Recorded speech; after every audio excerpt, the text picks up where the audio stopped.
Vamos falar então, nosso primeiro tema, sobre os nossos filhos. Principalmente os filhos aí que dão um trabalhinho, notas baixas, como proceder com eles. Às vezes temos as atitudes erradas. Vamos saber com um profissional de ponta, que é o Alessandro Viana. Vem pra cá, Alessandro. Boa tarde. Boa tarde. Tudo bem, Alessandro? Tudo bom? Muito prazer. Seja muito Obrigado. bem-vindo, viu? Sente-se aqui, fica à vontade, tem aguinha para você, porque hoje o calor ainda pega aqui em São Paulo. Tá muito forte. Sim. Ainda, né? Estamos esperando. Vamos ver se agora diminui o calor. Né? Esse tempo de São Paulo, né? Que é uma uma loucura. Uhum. É por isso que a pessoa fica desse jeito, Sim. né? Estamos. Até ontem estivemos aqui com o otorrino, doutor... Qual era o nome, Carolina? Levon, doutor Levon. E até passei por uma consultinha básica com ele, né? Porque fanha do jeito que tá é terrível. Bom, vamos falar sobre um assunto muito importante, Alessandro. Você que é psicólogo clínico. Aliás, o que seria psicólogo clínico, Alessandro? Bom, Alessandra, psicólogo clínico é o profissional que ele tem especialização na área clínica. Então, quando nós saímos da faculdade, nós podemos nos especializar na área hospitalar, na área de recursos humanos, na área clínica também. Então, eu trabalho clínico numa sala, ou com grupo, ou individual. Né? Então, é um pouquinho diferente. É legal estar passando para o pessoal de casa, né, para saber, né, direitinho que nessa formação você pode também estar escolhendo alguns segmentos. Sim, sim, se não generaliza muito, isso, né? Acho que pode fazer tudo. Bacana.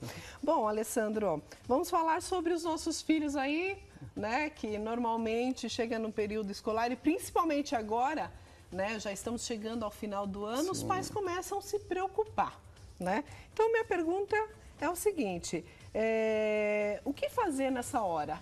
Legal. Né? Porque já que estamos chegando ao fim do ano, o pai e a mãe começam a... Toda uma pressão. Né? Tudo uma pressão, é verdade. O que fazer? Luciana, na verdade, a pressão acaba não sendo só dos pais e das crianças, e sim de nós profissionais também. Porque o que acontece?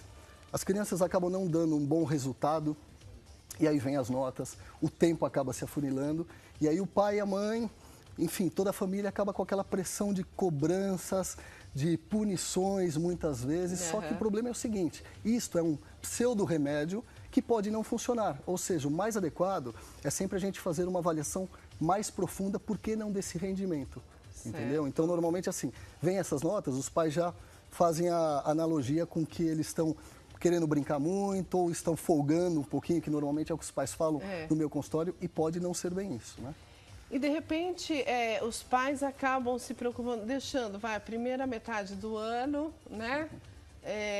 Não estão muito preocupados aí com as notas dos filhos, começam a se preocupar agora, no final, na reta final.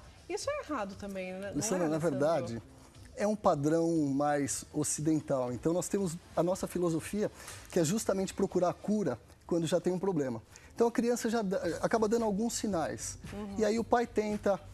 um pouquinho no meio do ano, coloca uma professora particular, tem algum tipo de cobrança, algum tipo até de motivação para a criança responder e não consegue ter essa resposta. Aí, final do ano é o momento que nós, profissionais, temos agenda lotada, porque assim, é um desespero para resolver essa situação. De janeiro a julho vocês ficam folgados, sim, né? Um pouco mais sossegados. Depois é que o bicho pega. Sim, aí corre para trabalhar bastante, né? Bom, já que você me falou, Alessandra, a respeito... Realmente, quando o filho ou a filha começa a obter notas baixas, né?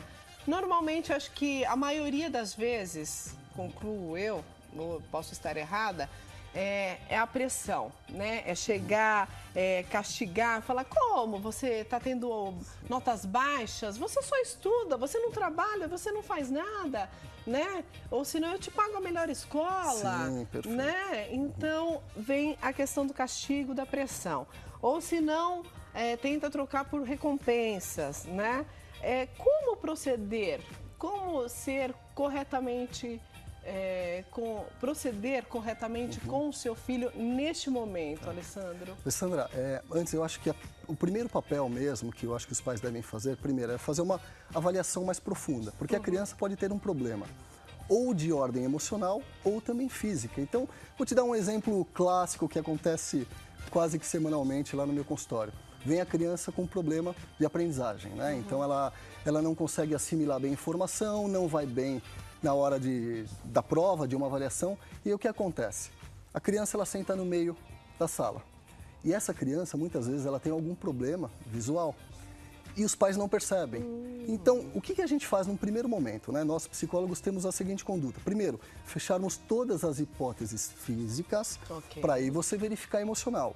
Outras questões físicas que aparecem com bastante frequência são questões neurológicas, como déficit de atenção e hiperatividade, que já é uma questão química. Então, imagine só, a criança ela é cobrada, né? Então, os pais fazem uma pressão, tem a professora particular, só que ela tem uma desordem neurológica onde ela não consegue absorver aquela informação.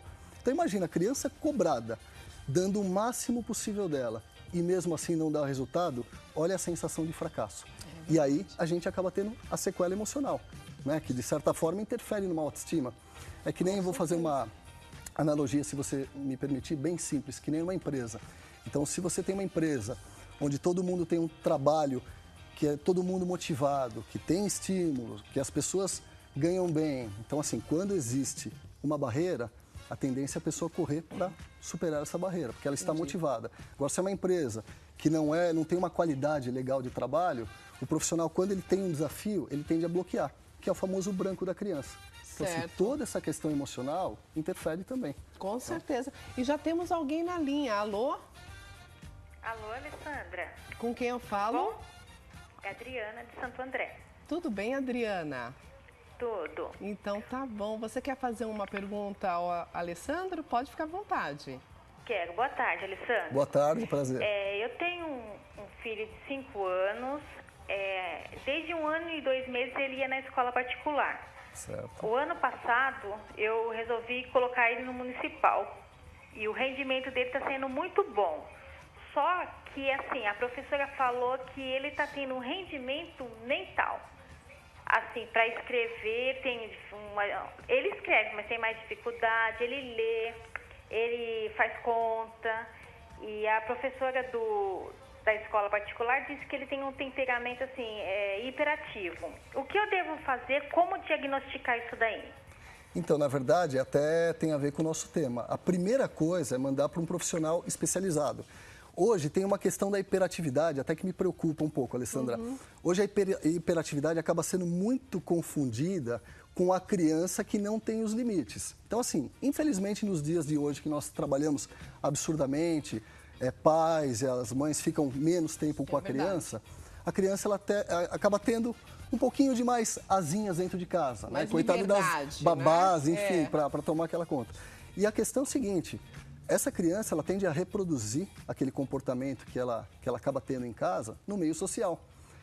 E, de certa forma, vem para a clínica como hiperativa, e não é. Na verdade, é uma criança que tem que ser trabalhada, a questão dos limites, e também orientada a família a trabalhar com aquele tipo de comportamento. Então, assim...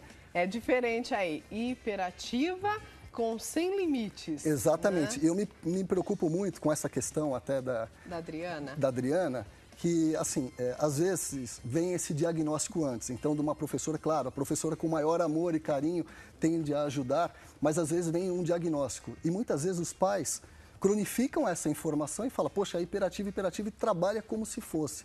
Então, a melhor coisa é realmente procurar uma informação, né? Procurar um profissional onde faça uma avaliação mais profunda, entendeu? Não existe fórmula de bolo, não existem essas colunas, às vezes, que digam faça isso, faça aquilo com a criança. Isso não funciona. Cada ser humano responde de uma forma e a criança é a mesma coisa.